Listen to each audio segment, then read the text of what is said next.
bon. Alors, Bonsoir tout le monde, est né le 7 mai 2017, c'est le 82e cours de Ilchot Shabbat, donc ça fait quand même déjà plusieurs années qu'on a commencé. 2 ans. Comment? Ça fait 2 ans en Bidiouk. Non, ça fait plus de 2 ans, c'est 3 ans. 3 ans? Ouais. Ouais. Et donc le cours est dédié pour la Hatzlaha de Janine Bat Aimé et de sa fille qui s'appelle Stéphanie Hava Bat Janine. Voilà, Mordechai, c'est à toi. Tov. Je le rappelle pour les gens qui ne sont pas connectés. Bonsoir à tout le monde. Alors, si on est au 82e cours de Ilchot Shabbat, donc on touche à la fin de l'étude des 39 Melachot de Shabbat. Il y a une liste de 39 Melachot. Maintenant on termine. Il y a juste encore un dernier point de la Melacha qu'on a étudié la dernière fois, c'est Melechet Makkeh Bepatish. Il y a trois Melachot qu'on travaille dessus déjà plusieurs mois.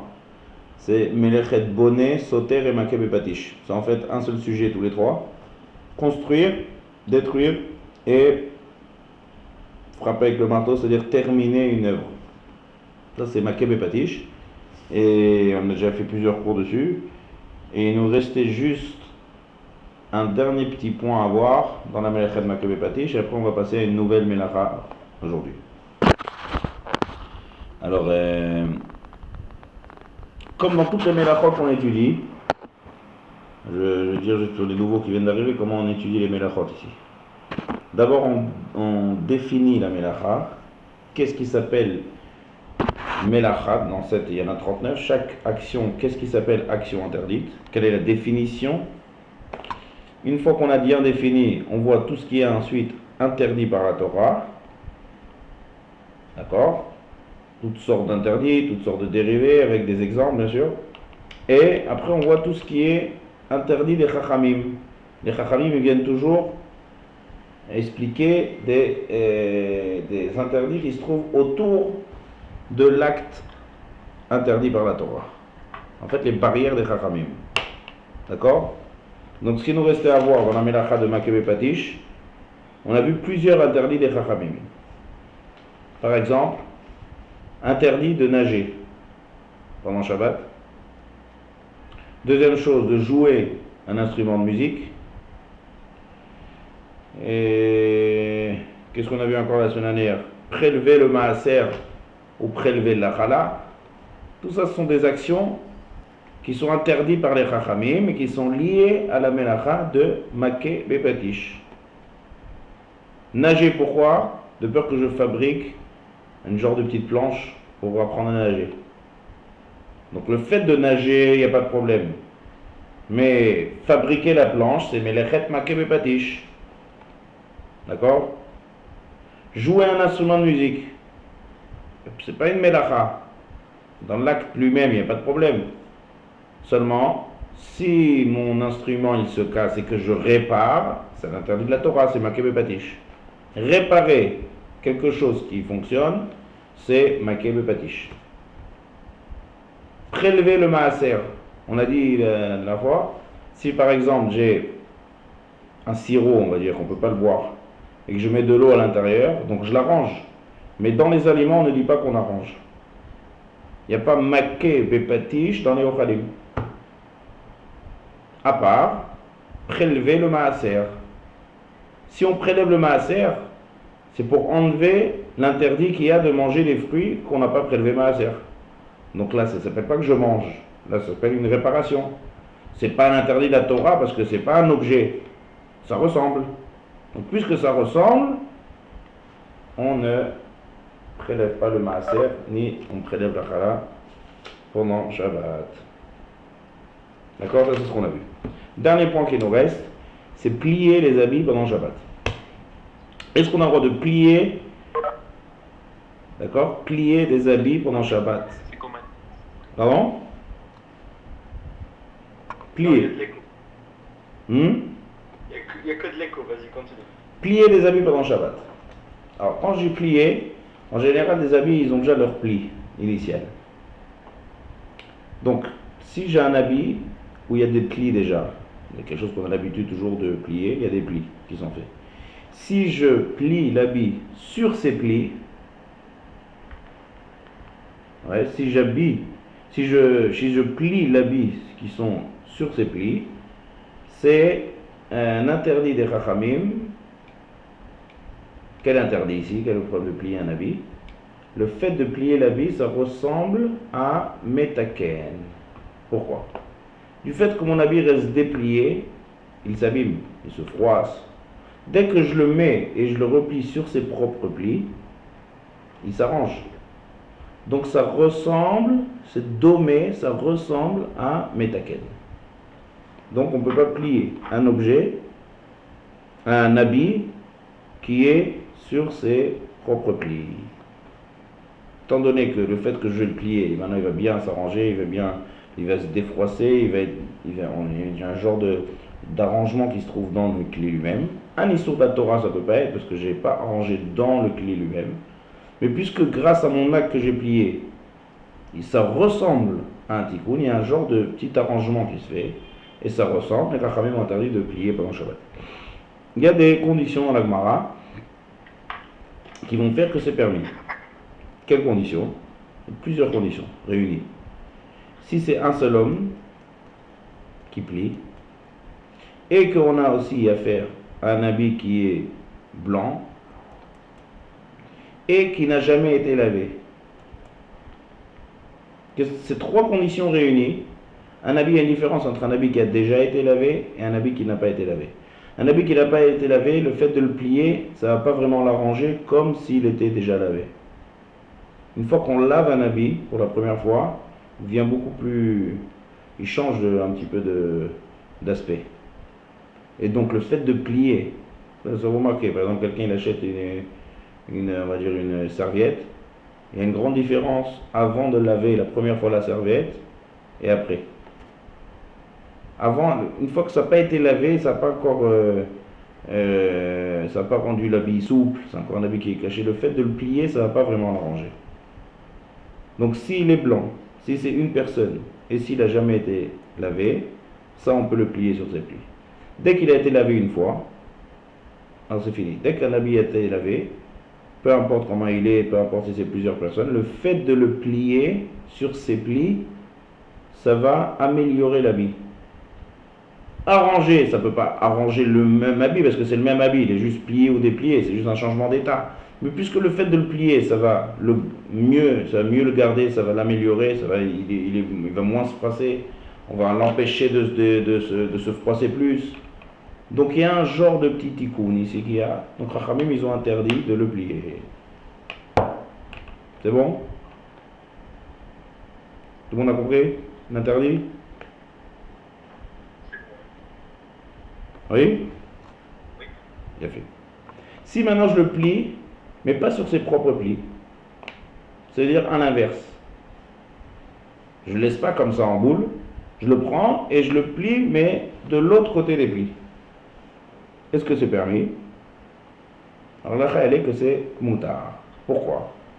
Parce que lorsqu'il y a des plis qui sont déjà faits sur l'habit, le fait que je le plie de l'autre côté du pli, l'habit ne va bien s'arranger. Quand est-ce que l'habit ne va pas se froisser, ne va pas s'abîmer? Si je le mets exactement sur ses plis. Il y a des plis qui sont faits là-bas. Et donc si je le plie exactement sur ses plis et qu'il est bien plié, là l'habit il s'arrange. Mais si je le plie pas sur ses plis, je l'arrange pas. Donc ça ne ressemble pas à metaken, à makebe patish, et donc les chachamim n'ont pas interdit. Donc maintenant un exemple classique, c'est le talit. Talit après la tfila, on a un talit, il y a des plis et il y a de l'autre côté des plis. Alors là, la elle est que si on veut plier le talit, il faut le plier pas sur ses plis. D'accord? Il faut le plier de l'autre côté des plis.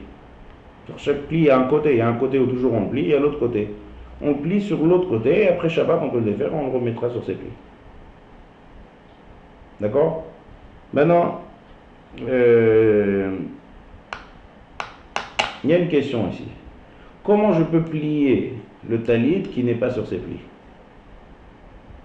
C'est vrai que, comme on a dit par rapport à metaken, ça ne ressemble pas et donc c'est pas interdit. Mais il y a un autre problème ici, il y a le issour de achana, préparer. Est-ce qu'on a le droit de faire une action avant, pendant Shabbat, qui va maintenant préparer la chose pour après Shabbat? Donc je prépare, c'est-à-dire le fait que je le plie, je prépare ça pour après Shabbat. Pourquoi il n'y a pas de problème de préparer ici? Préparation. Achana, ça s'appelle. Alors la réponse elle est comme ça.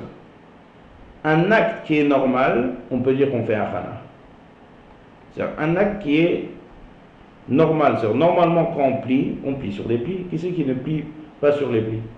Donc le fait de faire un acte qui est hors de la norme, ça ne s'appelle pas préparer. Parce que ce n'est pas une préparation. Donc mon acte que je fais, il n'a pas de sens de plier, qui n'est pas sur ses plis, puisque ça n'arrange pas, donc pourquoi j'ai plié? Donc on ne peut pas dire que je prépare. L'interdit de préparer, il est sur des actions qui sont normales, que les gens font de manière normale. Si on fait ça de manière anormale, donc c'est pas comme ça qu'on prépare, donc il n'y a pas d'interdit de préparer. Donc on peut, donc surtout le talit, se peut le laisser comme ça, en boule. Donc c'est bien de le plier, mais de le plier qui pas sur ses plis, comme le Shulchan Aruch est posé. Il faut plier de manière pas sur ses plis. Lorsqu'on plie un habit sur ses propres plis, ça ressemble à Melechet Metaken.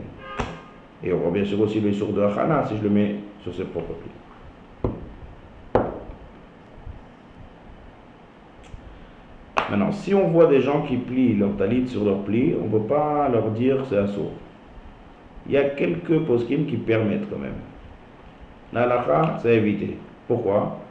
Ce que la Gemara a dit, qu'on ne plie pas un habit sur ses plis, elle parlait plus à l'époque où on avait une machine spéciale pour fermer et pour arranger. Mais là, le fait de plier un simple pli, il y en a qui veulent dire que ce n'est pas un vrai arrangement. C'est un phénomène banal, juste de prendre un habit, de le plier de plusieurs côtés. Ça, celui qui veut être sommaire là-dessus, on va dire, il peut être sommaire. Je ne dis pas qu'il peut être sommaire, c'est-à-dire qu'on ne lui dit rien. Mais là, le Shulchan Aruch dit qu'on ne plie pas un habit sur ses propres plis. Donc on résume. Là, la elle est qu'on ne plie pas un habit sur ses plis. Si c'est de l'autre côté des plis, on peut plier.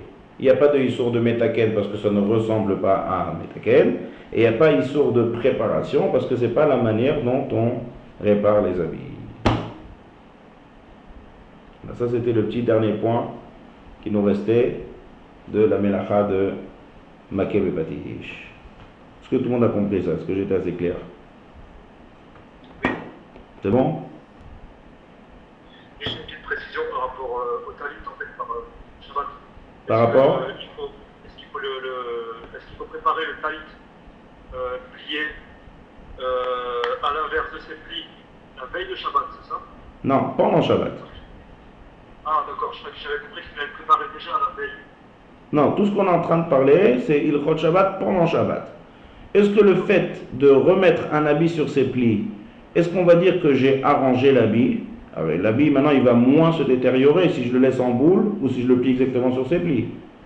Interdit de la Torah, il n'y a pas, parce que j'ai pas fait une construction dans l'habit. L'habit reste le même ici. C'est juste un changement d'état. Donc ça ne peut pas être un interdit de la Torah. Mais puisque quand même, il y a quelque chose quand même qui s'est arrangé par rapport à l'habit en pliant bien, Chachamim m'ont dit ça ressemble. Donc on interdit. D'accord. Non, moi j'avais juste compris qu'il fallait que le talit soit préparé la veille de Shabbat. Non, moi je parle d'un habit, en général un habit, quand on l'utilise plusieurs fois, on le plie plusieurs fois, et les plis sont tout le temps les mêmes. Ils sont tout le temps d'un côté. Ouais. J'ai encore une question. Oui. Bonsoir. Et c'est Jonathan? Oui, c'est Jonathan. Est-ce qu'on peut considérer le tsahar, si je puis dire, que va occasionner le fait qu'un habit soit pas plié pendant Shabbat? C'est-à-dire, je vais avoir une accumulation de vêtements. Et au même titre, on avait dit par exemple pour le plat que je vais congeler, parce que j'ai pas envie qu'il s'abîme. Et ben, j'ai un vêtement, j'ai pas envie qu'il soit froissé, donc à ce titre, je peux l'utiliser ou je peux le plier. Alors, de quoi si j'ai bien compris. De quoi on parle? On parle d'un bac à linge avec plein d'habits? Non, mais supposez que voilà, il y a des habits pendant Shabbat, je ne les plie pas, qui vont s'accumuler. Et du coup, moi, je vais être un peu déçu du fait que mon habit, il va se froisser. Et plusieurs en même temps. Parce que dans la journée, ça peut s'accumuler avec le nombre de personnes, tout ça. Ah, c'est-à-dire c'est un habit, il a ses propres plis, ces habits, ils ont leurs plis eux-mêmes. Est-ce que je le plie? La question elle est comme ça, est-ce que l'habit, il a des plis ou il n'a pas de plis? Est-ce que l'habit, il a des plis? Oui, non, pas forcément, oui. C'est sûr que c'est que Alors, dans le cas où il a des plis que je ne peux pas le plier. Voilà, alors il y a deux sujets ici. Il y a le sujet de Achana qui est préparé, et il y a le sujet de Metaken. Donc on va dire, Mitzad Achana, c'est vrai que si je le plie maintenant, il ne va pas avoir un problème de Achana parce que maintenant je ne veux pas que ça se détériore. Mais qu'est-ce qu'on fait avec la source de Metaken qui ressemble à être Metaken? Ouais? Oui, s'il a des plis. Si je le plie. C'est-à-dire si je le plie, je l'arrange maintenant. Sans regarder maintenant préparation ou pas préparation. Le fait de le remettre sur ses plis, il y a un certain tikkun qui se fait. Ouais? Donc ça assure parce que je suis métaken. Indifféremment du fait que ce soit pour maintenant ou pour demain. Alors quand je fais la vaisselle Shabbat aussi, je fais métaken aussi directement. Parce que ça va Où il est le métaken quand je fais la vaisselle? Où on a étudié que ça. Je laisse la saleté toute une journée, la vaisselle elle va s'abîmer. Alors, il y a une grande différence. On n'a jamais vu qu'il y a un métaken en faisant la vaisselle. Faire la vaisselle, c'est quelque chose d'extérieur, c'est nettoyer. Nettoyer, c'est pas métaken. Ouais? Métaken, c'est que quand c'est interne voilà. Directement. Seulement là, il y a quelque chose de spécial, que Chachamim, ils ont été gozer sur quelque chose de bien spécial, c'est un habit sur ses propres plis. Que là, c'est beaucoup plus que faire nettoyer la vaisselle. C'est pas un nettoyage que je fais. C'est vraiment bien le plier. Et il y a une grande différence entre un habit en boule et un habit qui est bien plié sur ses plis. Ça, les Chachamim, ils ont dit, ça commence à ressembler, on va faire une xéra. D'accord? Très bien. Il a fait, si je le plie pas sur ses plis, ça arrange pas vraiment. Donc là, il n'y a pas de problème de hachana et je peux le plier même pendant le Shabbat. D'accord? Oui, très bien. Il a fait. Top. On a fini la mélacha de. Excusez-moi. Oui. Par rapport à un costume qu'on mettrait sur un cintre pendant Shabbat, est-ce que ça peut poser problème? Enfin, la veste, non, vu qu'il n'y a pas de pli en lui-même, mais pour le pantalon. Ah, le pantalon, de le mettre vraiment sur les plis? Si on met sur le cintre. Sur le cintre. Ouais. On va mettre sur le cintre, il faut au moins le plier à un moment. Si le pantalon il est vraiment en fait, ouais. C'est une bonne question. Est-ce que ça s'appelle plier en fait?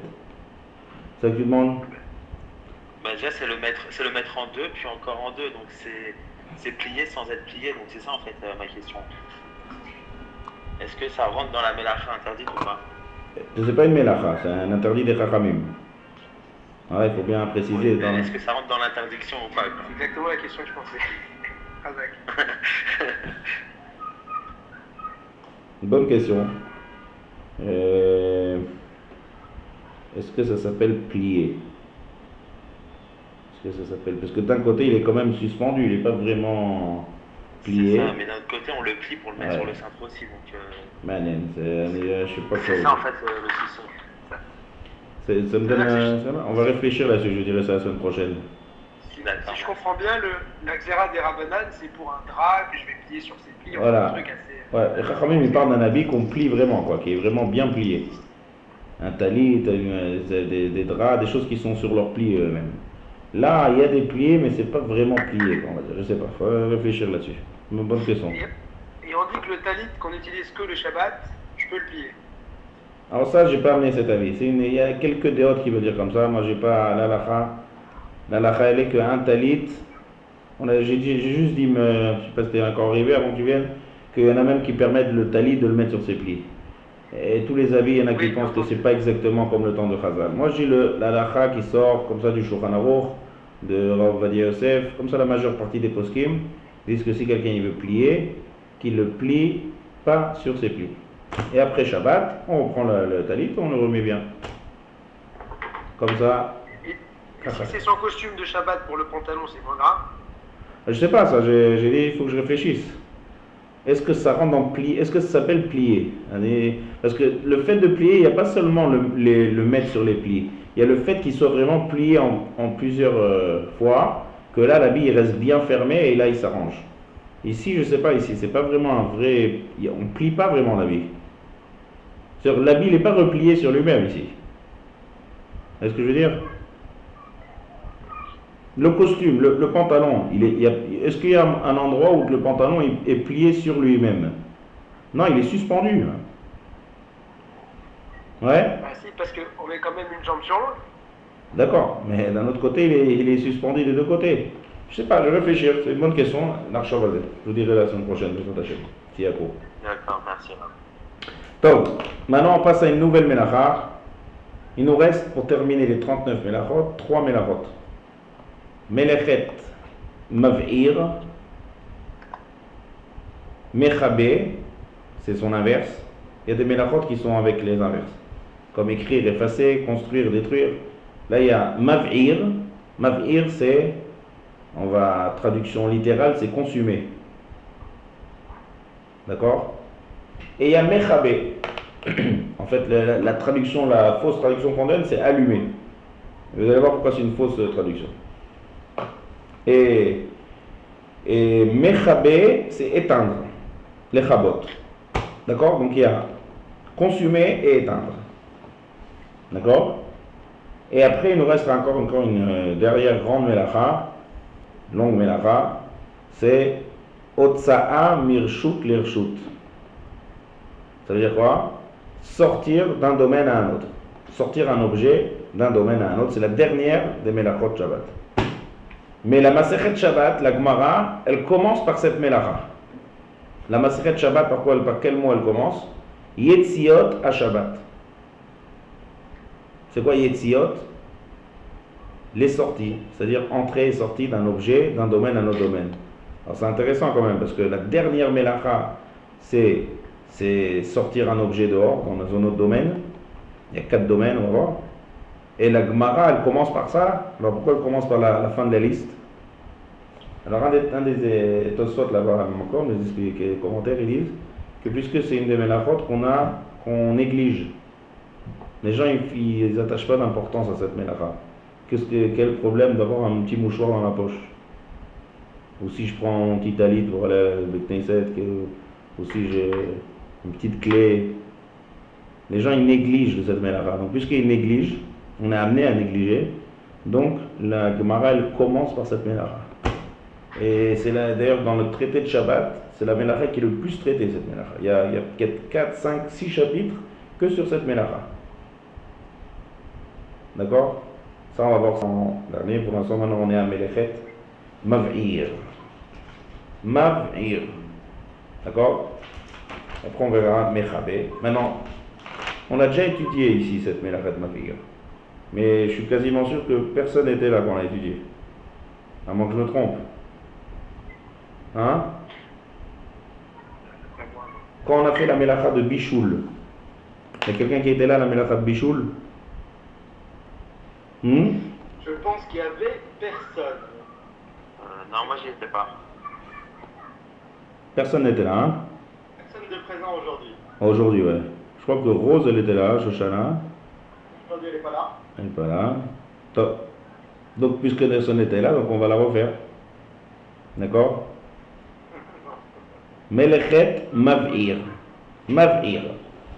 Alors pourquoi on a parlé de Mav'ir quand on a fait Mevachel? Parce que lorsqu'on a fait tous les shiurim sur la cour de Bichoul, on a parlé de la plata de Shabbat. Ouais.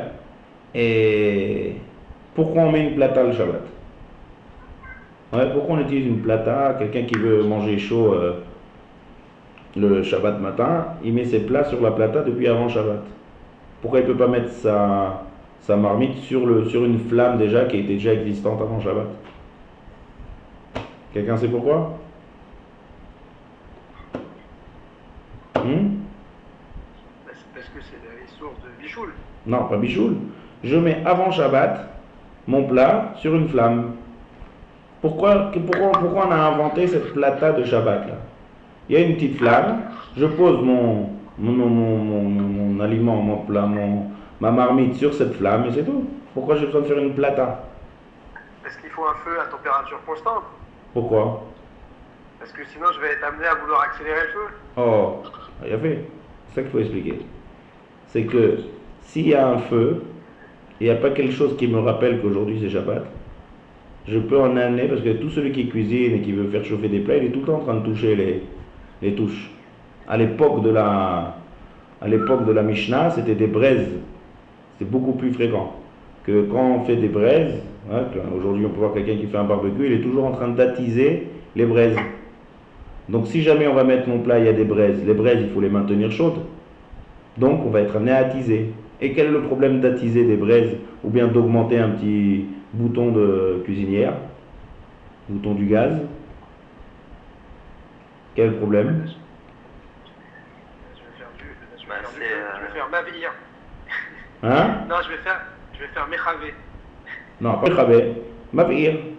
Mavir. Voilà, ça c'est la melacha de mavir. Donc puisqu'on a parlé de tous les platas de Shabbat et tout ça, donc on était obligé de rentrer dans la melacha de mavir. Donc on va reprendre cette melacha. Donc, au Mishkan, toute melacha, quand on utilise melacha, il faut voir c'est quoi la base. Toute action qui est interdite pendant Shabbat, qui rentre dans le titre de melacha, on apprend ça du Mishkan. D'accord? Le Mishkan. Construction du Mishkan.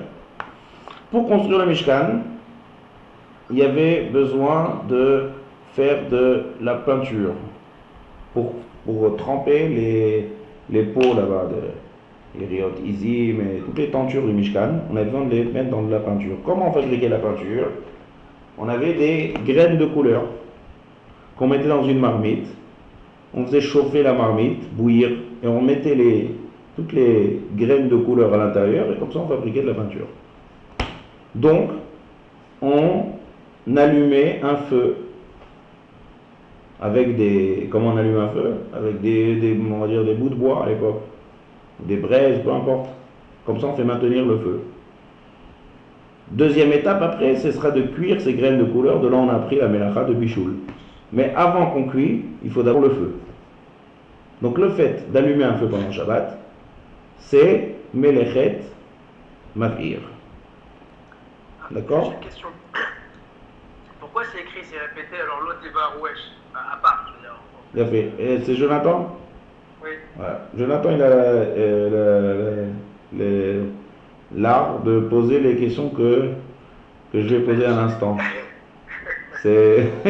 D'après, c'est une qualité, moi je trouve. Ça s'appelle Shoel Kainyan, c'est des bonnes questions, mais c'est exactement ça qu'on va expliquer.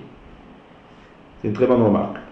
La Torah, elle ne nous dit pas du tout les 39 melachot pendant Shabbat. Enfin, il n'y a pas marqué clairement dans la Torah la liste des 39 travaux interdits. 39 actions interdites, on va dire. C'est pas marqué dans la Torah. Dans la Torah, il y a marqué Yamim ta'avod v'asita kol martecha uvayom hashivi. Il y a marqué là-bas Lo ta'asei kol melacha. Tu ne feras pas d'acte interdit. Quel acte? On ne sait pas. Seulement plus que dans Parashat Vayakel, on a répété le Shabbat à côté de la construction du Mishkan.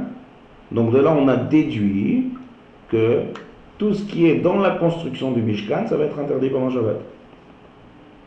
D'accord? Donc là-bas, Parashat Vayakel, elle commence avec quelques psukim.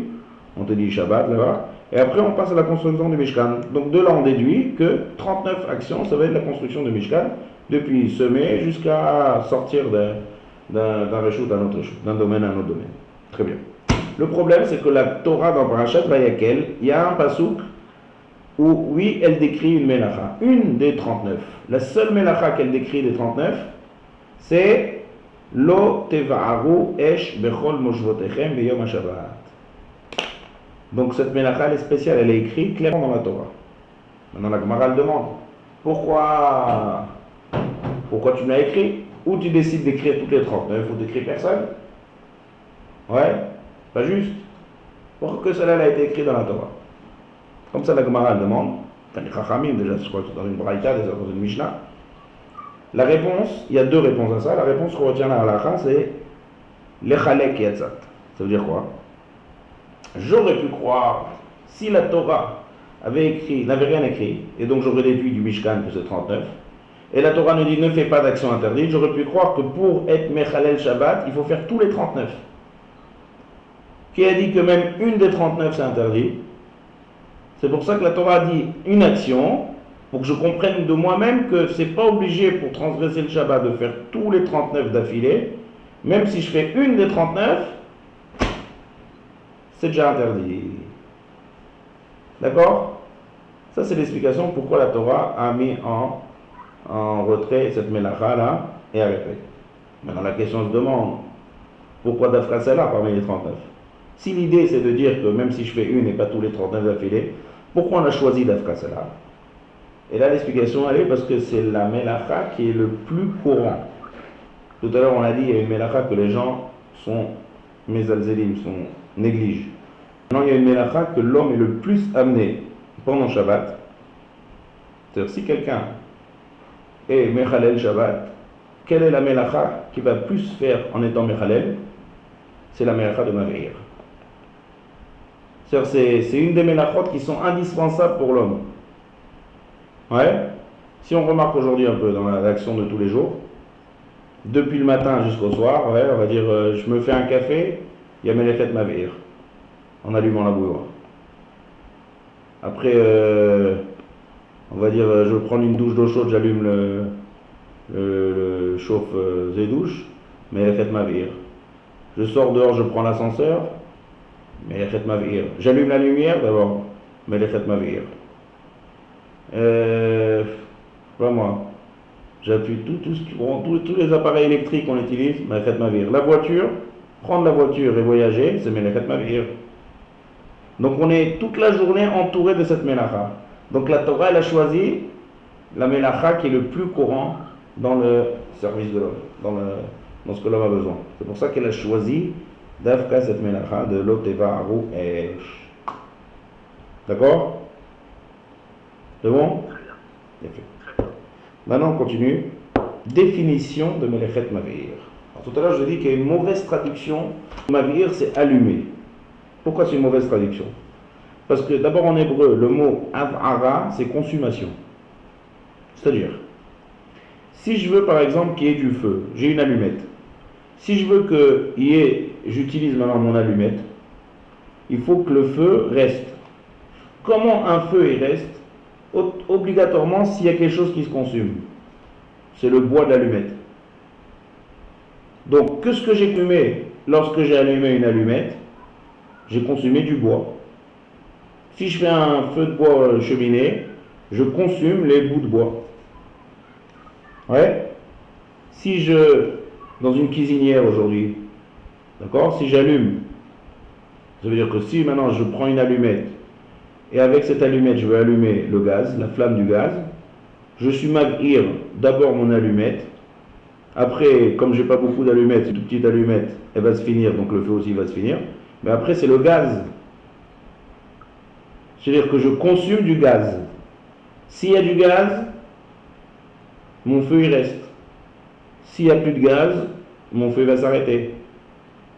Donc, ce n'est pas le problème ici de créer le feu. Il y a deux choses. Il y a création du feu, c'est une première chose. Et il y a la consommation, pas du feu, du support qui va faire tenir le feu. D'accord? Ça, c'est la nuance ici. Donc ça s'appelle Mavir. Ça s'appelle Mavir. Maintenant, il y a un but à cette mélacha. Quel est le but? Il peut y avoir plusieurs buts.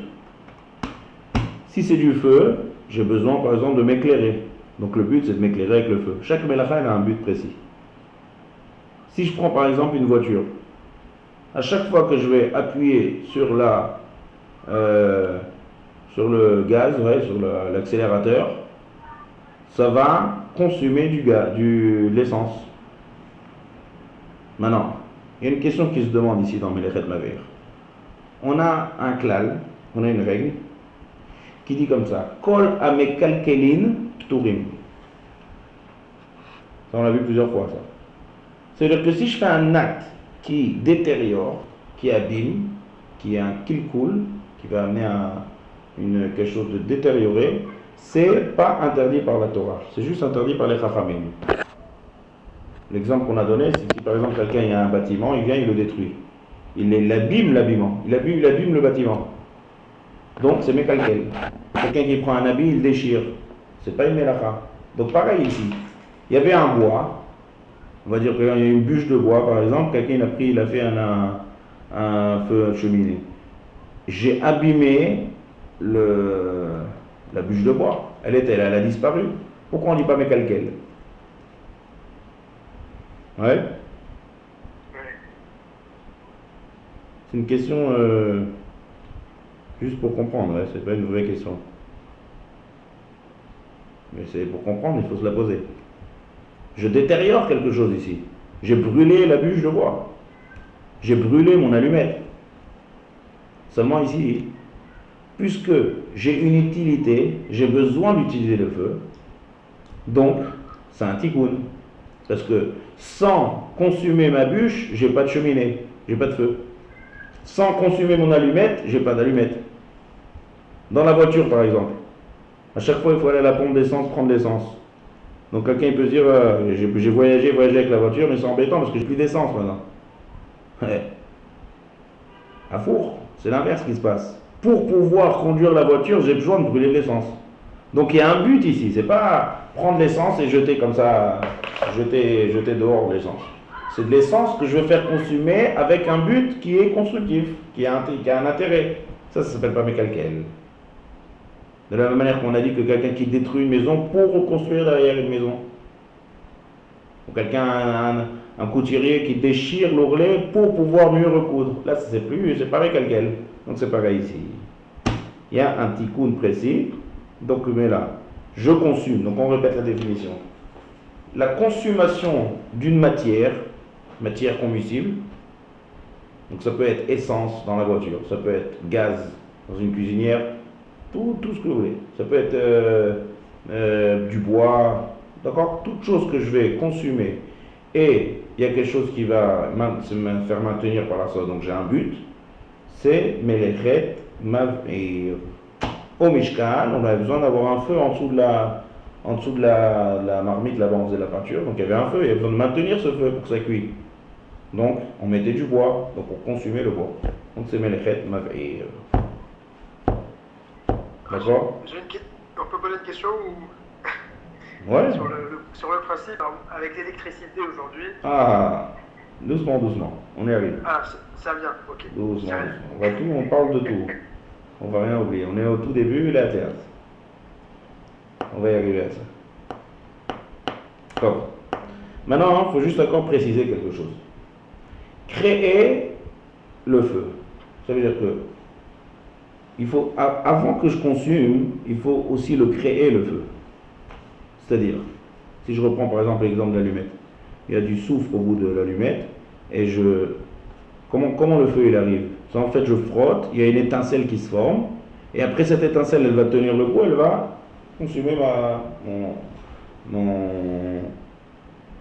petite boîte d'allumettes. Maintenant, est-ce que le fait de créer le feu, ça rentre dans la mélacha de Maveir? Création du feu. Ouais. Est-ce que ça rentre dans la mélacha de Maveir? Si je prends deux pierres, on va dire, et je frotte dessus, il y a des étincelles qui se forment. Est-ce que le fait de créer des étincelles, ça rentre dans la mélacha de Maveir? Si j'ai pas de support à ces étincelles, elles ne vont pas tenir. C'est juste créer, c'est une genre de création d'étincelles. Est-ce que ça va rentrer dans la mélacha de Maveir? Alors ça, il faut savoir que ça ne rentre pas dans la mélacha de Maveir. Seulement, pourquoi c'est Maveir quand on allume, par exemple? C'est parce que le feu, il va consumer le bois d'allumette. C'est ça la mélacha. Parce que c'est consumer la mélacha, c'est Maveir, c'est pas créer. Créer, c'est interdit par les Chachamim. C'est-à-dire si j'ai maintenant deux matières, que je sais par exemple, on va dire par exemple, quelqu'un il va prendre une allumette, juste il s'amuse à frotter, il y a des étincelles qui se sont formées et ça s'est tout de suite éteint. Le bois il ne s'est pas consumé, il y a juste des petites, par le frottement, des étincelles qui se sont formées. Est-ce qu'on va dire qu'il a transgressé la mélacha de Mavir? La réponse elle est non, il n'a pas transgressé la mélacha de Mavir. Il a quoi par contre? Il a créé des étincelles. Ça c'est un interdit des Chachamim qui s'appelle molid. Molid c'est créer. Comme on a vu par exemple de prendre un glaçon et de le casser pour transformer et le fabriquer de l'eau du glaçon. Prendre un glaçon et le piler, le transformer en eau. Ça s'appelle molid. Molid c'est créer quelque chose. D'accord? Quelque chose qui était là en fait d'une certaine matière et j'ai formé quelque chose d'autre. Donner naissance à quelque chose, on va dire. Molid, ça s'appelle. C'est un interdit des Chachamim. D'accord? Donc ça il ne faut pas confondre. Créer les premières étincelles, c'est un interdit par les Chachamim. Faire consumer quelque chose pour faire maintenir le feu que j'ai créé, là on rentre dans la mélacha de Mavir. Voilà, on comprend par exemple à Yom Tov. Yom Tov, est-ce que j'ai le droit d'allumer ma cuisinière? Bah oui, il n'y a pas d'interdiction pour Yom Tov. C'est-à-dire que si j'ai envie de cuisiner et que je veux que j'ai du feu, j'ai le droit d'être Mavir mon gaz, parce que je ne peux pas cuisiner sans flamme. Il a fait. Maintenant, par contre, Yom Tov, on n'a pas le droit de créer le feu. Oh, très bien. Donc on voit qu'à Yom Tov, il y a quelque chose d'intéressant. Consumer, on a le droit. Pourquoi? Parce que puisqu'on ne peut pas cuisiner sans feu, donc ça rentre dans la permission de la Torah, qui nous dit Melechet ochel nefesh. À Yom Tov, c'est pas comme Shabbat. À Yom Tov, toute melacha qui est liée directement au manger, on a le droit pendant Yom Tov. Bon, il faut étudier comme on va dans la de Yom Tov. Mais, dans ce cas-là, la melacha de Mavir, elle est permise le jour de Yom Tov. Mais par contre, on n'a pas le droit de créer le feu. Il faut allumer d'une flamme existante. Pourquoi? Parce que créer le feu, on vient de dire que c'est un interdit des Chachamim. Ça reste le jour de Yom Tov. Pourquoi? Parce qu'on aurait pu créer cette flamme avant Yom Tov. Pourquoi on l'a créée pendant Yom Tov? Donc l'interdit des Chachamim, il reste. Par contre, Mavir, ça c'est autre chose. Mavir, on est obligé de faire Mavir le jour du Yom Tov pour cuisiner si on veut cuisiner Yom Tov, sinon il n'y aura pas de feu. Mais là, c'est uniquement dans le cas où on veut cuisiner. Enfin, je m'écarte un peu du sujet du Shabbat. Mais pour Yom Tov, on peut consommer pour manger seulement. Pour Yom Tov, quel autre exemple? Bah, par exemple, des fois, on voit des gens fumer à la synagogue Shabbat. Oh, bonne question. La cigarette, elle se consume. Bonne question. Pourquoi ils ne mangent pas? Il a fait. Très bonne question. Là, on rentre dans Ilchot Yom Tov. Ouais, Yom Tov, enfin, je suis désolé. Ouais, non, mais je réponds en très très bref. Il y a un klal qui dit que puisqu'on a déjà permis, ça s'appelle mitor. Ça veut dire quoi? Puisqu'on a permis Avara pour Ochel Nefesh, on va étendre la Melacha de Mavir, même si c'est pas Ochel Nefesh. D'accord. Maintenant, on n'étend pas à tous les cas de figure, on étend que à des choses qui sont égales pour tout le monde. Ça veut dire que c'est un besoin qui est égal. Par exemple, un exemple, la Gemara donne, si quelqu'un il veut faire des encens comme ça, il veut faire une bonne odeur, c'est quelque chose de... C'est pas tout le monde qui font brûler des bonnes odeurs. Ça, pendant Yom Tov, c'est assour. On permet que des choses qui sont normales, que beaucoup de gens font. D'où vient le débat sur la cigarette? Il y en a qui veulent dire que puisque maintenant on a découvert que la cigarette c'est mauvais pour la santé, donc on ne peut pas dire que c'est égal à tout le monde la cigarette. Donc on rentre dans un débat, est-ce qu'on peut permettre la cigarette Yom Tov? Il y a certains poskim contemporains qui interdisent. Mais ça c'est une autre discussion. Là la réalité est que c'est moutard. D'accord, merci. D'accord? Donc on revient à ça, c'est juste pourquoi je la mets Yom Tov, pour vous montrer que c'est bien deux actions différentes. La création du feu et le fait de maintenir le feu en consumant des matières combustibles. C'est deux actions qui sont complètement différentes lorsque on a affaire à la melacha de Mavir. Donc c'est pour ça que Yom Tov, la Mavir il est permis, mais la création, non, on peut le faire avant. Donc il faut une flamme existante. Un cas pratique qui sort de ça. Vous connaissez des fois il y a des habits qui sont faits en matière que dans le noir on voit ça, ils forment des étincelles. Ouais, vous voyez ce que je veux dire? Il y a des matières, je sais pas, des matières de tricot. Phosphorescentes, vous voulez dire? Des matières phosphorescentes? Je sais pas comment on va appeler ça, mais en tout cas, je sais qu'il y a quelques habits que lorsqu'on est dans le noir, on voit bien ça, que lorsqu'on bouge et qu'on enlève, on le fait bouger un peu, même en s'habillant, en se déshabillant de cet habit, il dégage des petites étincelles. C'est l'électricité statique, non? C'est pas ça? Ouais, je sais pas comment ça s'appelle, mais c'est Kaya. Parfois on créerait, en touchant même un objet, parfois il y a un coup de courant qui nous passe. Voilà. Donc dans les habits, des fois, je sais que dans les tricots d'hiver, c'est comme ça, les tricots où ils sont très bien. Est-ce que j'ai le droit d'utiliser cet habit pendant Shabbat, en sachant que c'est sûr qu'il va y avoir des étincelles qui vont se former mon tricot il va pas prendre feu parce qu'il c'est pas combustible le tricot. Mais il y a des étincelles qui vont se faire. Est-ce que j'ai le droit? Non, on n'aura pas le droit. C'est un pied créché. C'est-à-dire? C'est un dérabanal, je ne suis pas ni khalé les étincelles, moi j'en ai pas besoin. Donc si créché de l'eau ni khalé, je déduis que c'est autorisé. Il y avait Chazak au Baruch.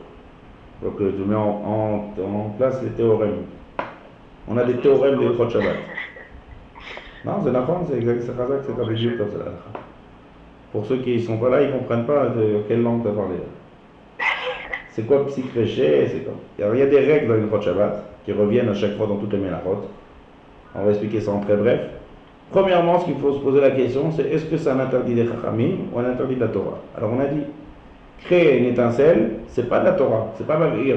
Il n'y a rien qui se consume ici, le tricot il reste intact. Seulement il y a des étincelles qui se forment. Comme on a parlé tout à l'heure, de un petit peu gratter l'allumette sur le soufre et il y a une petite étincelle qui est sortie. Ça c'est un interdit des Chachamim. Dans les interdits des Chachamim, pour que ce soit interdit, il faut le faire avec intention. Mais si maintenant, je fais un autre acte qui n'a rien à voir avec ça,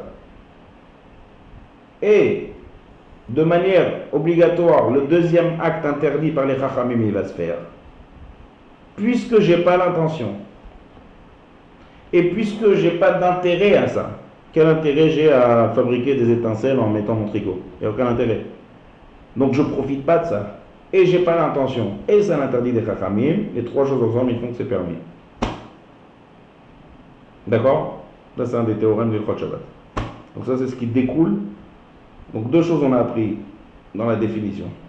Il y a créer le feu et il y a consumer le feu. Consumer le feu, c'est la melacha. Et créer le feu, c'est un interdit des Chachamim. Yom Tov, cette melacha, elle vient permis, on a le droit. Créer, c'est un interdit des Chachamim qui reste. Donc il reste aussi à Yom Tov. Et puisque c'est un interdit des Chachamim, si j'ai affaire à cet interdit dans un cas où je fais une autre action, et ça se fait de manière obligatoire, et je n'ai pas l'intention, et je ne profite pas, c'est permis. D'accord? C'est bon? On continue. Pour être hayab de la melacha de Mavir, on n'est pas obligé de consommer quelque chose. Ça veut dire quoi? Je m'explique. Même si la chose, on va dire, elle est déjà en train de se consumer depuis avant Shabbat. C'est-à-dire, j'ai allumé, on va dire, une bûche de bois pour faire ma cheminée avant Shabbat. Maintenant, moi, je viens, pendant Shabbat, et j'attise. Juste, je souffle dessus. Je prends un petit soufflet comme ça, et je souffle. L'action que je fais, je ne suis pas en train de consommer quelque chose, parce que la chose, elle est en train de se consumer déjà depuis avant Shabbat. Mais puisque j'active la consommation, c'est comme si je consume, c'est comme si je fais l'action de Melechet Mavir. Puisque en attisant ici, c'est pas ici un gramma ou jaco, c'est directement je consume. Si j'ai j'ai un petit barbecue avec des braises. Si je souffle sur la braise, le feu il était déjà allumé avant Shabbat. Juste je souffle dessus, qu'est-ce qui se passe? La braise, elle va devenir plus rouge. Donc en soufflant, j'ai directement consumé la braise. Même si si je souffle pas, ça se consumerait automatiquement. Mais puisque maintenant je viens et j'accélère directement sur le feu, c'est aussi interdit par la Torah. D'accord? Donc c'est pas seulement amener, comme par exemple dans le cas par exemple si j'augmente le gaz. Là-bas c'est plus encore. Qu'est-ce que je fais? Je rajoute du gaz. Qu'est-ce qu'on fait quand on augmente un bouton de gaz? Je rajoute du gaz. D'accord? Il y a un truc que quand on tourne le bouton, plus on tourne le bouton, plus le gaz s'évapore, plus de gaz. Donc là, je rajoute, c'est comme si je prenais par exemple un bout de bois et que je le mets dans la cheminée. Là, c'est mav'ir. Je rajoute, plus je veux rajouter des matières combustibles, plus ça va se consumer. Mais là, le chidouche, il est que même si je ne rajoute pas, je souffle dessus, j'attise, j'accélère. Dans le cas de Shabbat qu'on a parlé tout à l'heure pour la plata, c'est attiser, d'accord, prendre un bout de bois et bouger les braises. En bougeant les braises, je vais augmenter là-bas la chaleur des braises et donc directement consumer les braises, c'est instauré par le Torah. D'accord? Pareil si j'ai une petite fiole d'huile et que je rajoute de l'huile. Le fait de rajouter de l'huile dans une petite fiole d'huile, avec une mèche où c'est allumé, oui, il y a de feu qui est en train de se... Quand il y a une mèche avec de l'huile et une flamme, qu'est-ce qui se consume ici? C'est l'huile. Donc dès que l'huile va se terminer, le feu va s'arrêter. Donc l'huile est en train de se consumer. D'accord? Si je viens et que je rajoute de l'huile, au moment où je rajoute de l'huile, tout de suite la flamme elle va plus s'aviver et donc je vais être mav'ir. Dès le moment où je rajoute. Le chidouche ici, c'est pas que c'est un gramma. On va dire il y a tant de centilitres d'huile dans la fiole, et j'ai rajouté quelques gouttes. Donc on va dire ces gouttes là, elles vont se consumer plus tard parce que ça va tout se terminer. On ne regarde pas comme ça. De l'agmara comme ça, c'est machma les poskim, c'est marqué clairement dans l'agmara que quelqu'un qui rajoute de l'huile. Dès le moment où je rajoute, tout de suite ça a un impact direct sur la flamme. Et donc, ça s'appelle que ça se consume. Ça s'associe avec tout ce qu'il y a dans la fiole, et de la même manière que ce qu'il y a dans la fiole, c'est de l'huile qui se consume, ce que je viens de rajouter, ça se consume directement. Et donc c'est interdit. Mishum mav'ir. D'accord? Bien fait. Donc ça c'est l'introduction de Melekhet Mav'ir. Maintenant on va dire encore un autre idouche. Quelqu'un qui prend un métal, toutes sortes de métal, du fer, et qui le fait chauffer dans du feu jusqu'à ce que ça devienne rouge comme il faut. Est-ce qu'il transgresse la mélacha de mav'ir?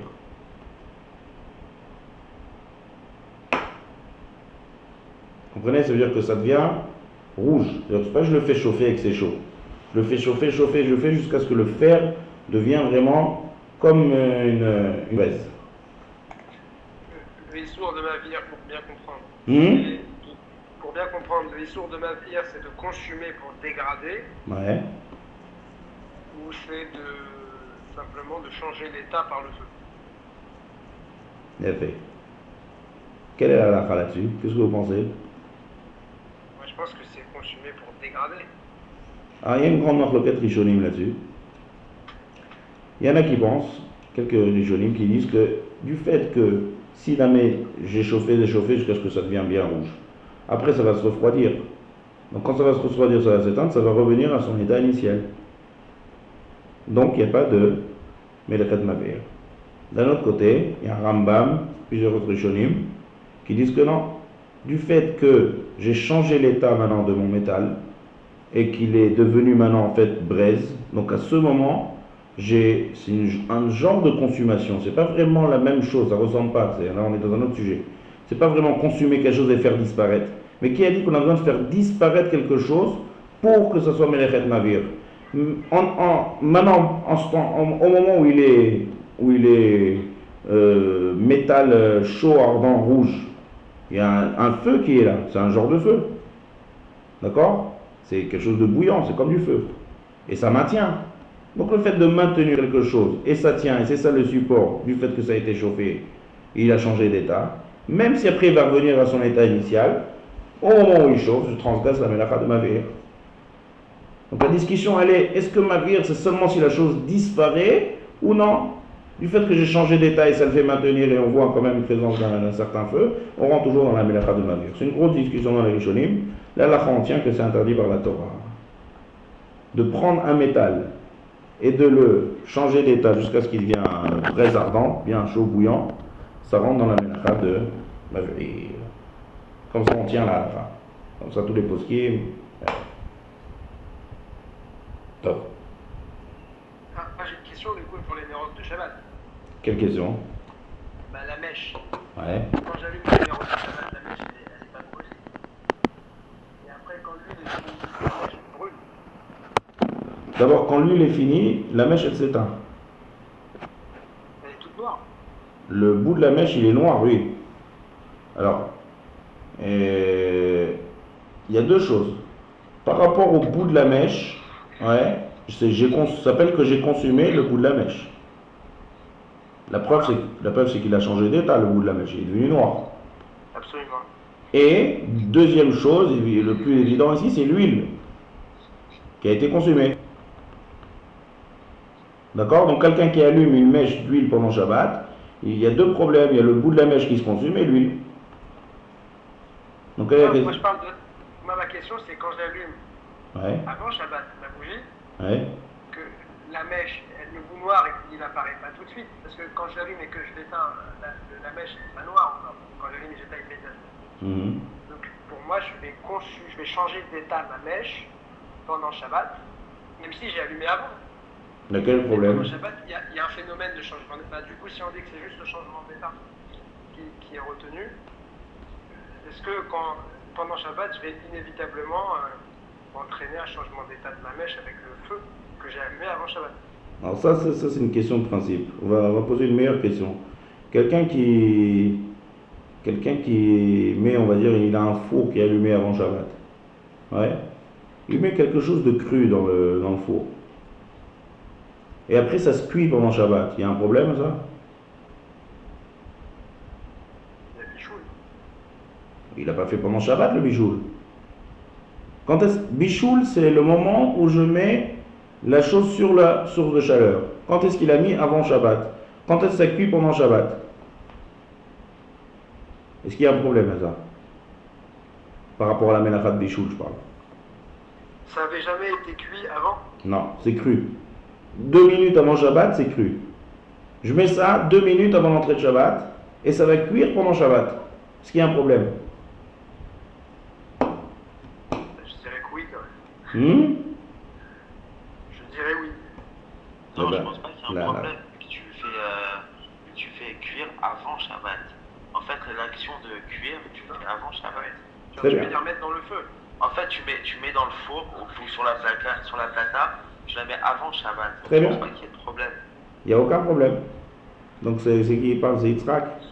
C'est ça, oui. Très bien. Donc il n'y a aucun problème. Le Issour, il est pendant Shabbat. Il n'y a aucun problème de commencer une action avant Shabbat et elle se fait automatiquement pendant Shabbat. C'est une Mishnah dans Masechet Shabbat Perek Rishon. D'après Bet Shammai, il y a un problème, et la halakha est comme Bet Hillel. Donc, on a le droit, il n'y a pas de problème. Après, il faut rentrer dans d'autres attentions de plata et des autres histoires. Moi, je parle par rapport au netto à la Melacha Bichoul, il n'y a pas de problème. Ouais. Donc, c'est pareil ici. Ça va se consumer pendant Shabbat, très bien, la flamme, l'huile, peu importe. Mais quand est-ce que j'ai allumé?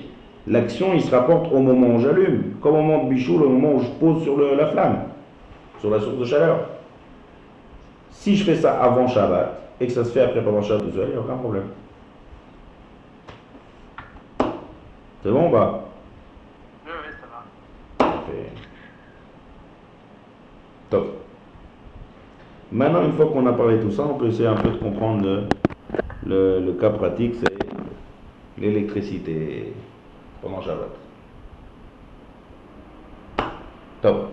Alors là, je ne sais pas si on va comment tout traiter là, parce que t'as dépassé l'heure. On va un petit peu commencer. Quel est le problème d'allumer la lumière pendant Shabbat? Qu'est-ce que vous pensez de ça? J'ai une ampoule, on va prendre un cas simple, ouais. J'ai une petite ampoule, j'allume l'interrupteur. Venons, on analyse l'acte. Qu'est-ce qui se passe quand j'allume l'interrupteur? Il y a le filament qui se consume. Il y a quoi? Il y a aussi le filament de l'ampoule qui se consume. Très bien. Et il y a aussi le fait d'avoir créé un circuit fermé. En fait, en appuyant sur l'interrupteur, on ferme le circuit électrique. Quel est le problème de fermer le circuit? On crée c'est comme si on crée quelque chose. C'est-à-dire quoi créer là? Il faut que je m'explique plus là. Ça, par exemple, le circuit électrique. Ouais. Lorsque la lumière elle est éteinte, il est ouvert.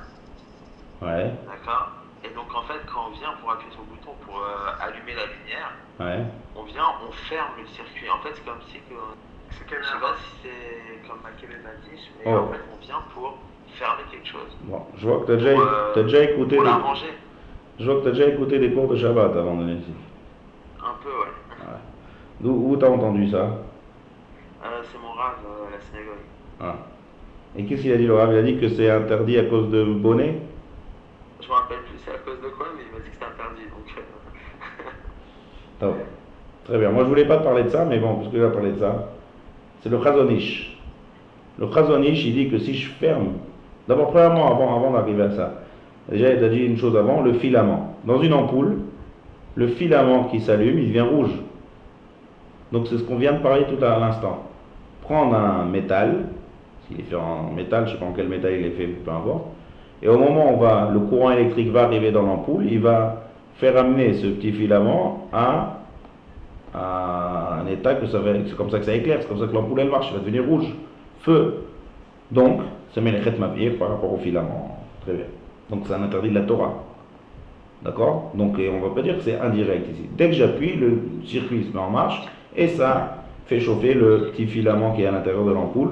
Donc, c'est le khêt mavir d'allumer la lumière pendant Shabbat, c'est un interdit de la Torah. D'accord? Deuxième chose qui en marche ici, c'est le courant électrique. Avant d'arriver à l'ampoule, de mon interrupteur à l'ampoule, dans le mur, il y a des fils. Et je crée un courant électrique. Alors le Chazon-Ish, ouais, on a plusieurs fois évoqué le Chazon-Ish. Le Chazon-Ish, il a des grands Chidushim. Un de ces grands Chidushim, c'est de dire que quelqu'un qui ferme un courant électrique, c'est comme s'il construisait, c'est bonnet. Alors il faut savoir qu'il y a beaucoup de poskim, et Sfaradim et Ashkenazim, qui ne sont pas d'accord avec le Chazon-Ish, qui disent qu'on ne dit pas du tout bonnet dans un circuit électrique. Mais il y a un avis comme ça. D'accord? Donc maintenant on n'a pas le temps d'expliquer pourquoi le Chazon-Ish dit comme ça, pourquoi les autres sont cholkim. Ça c'est un sujet, je ne sais pas si on peut le faire dans le cadre du cours, c'est un peu compliqué. Mais il faut retenir que la halakha, le rov, la majorité des poskim ne tiennent pas melechet bonnet lorsque je ferme un circuit électrique. Par contre, il y a un autre problème. Quel est l'autre problème qu'il y a, à part le filament?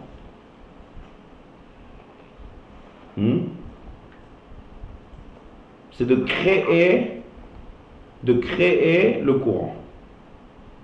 Ça veut dire qu'au moment où mon interrupteur est éteint, il n'y a pas de courant qui passe dans le fil. Mais dès que je veux... Hein? Il y a une tension quand même. Il y a peut-être une tension, mais courant électrique, il n'y a pas de courant qui passe, sinon mon ampoule elle devrait s'allumer. Mais rappel de physique, il y a une tension, mais il n'y a pas d'intensité. Voilà, si tu veux.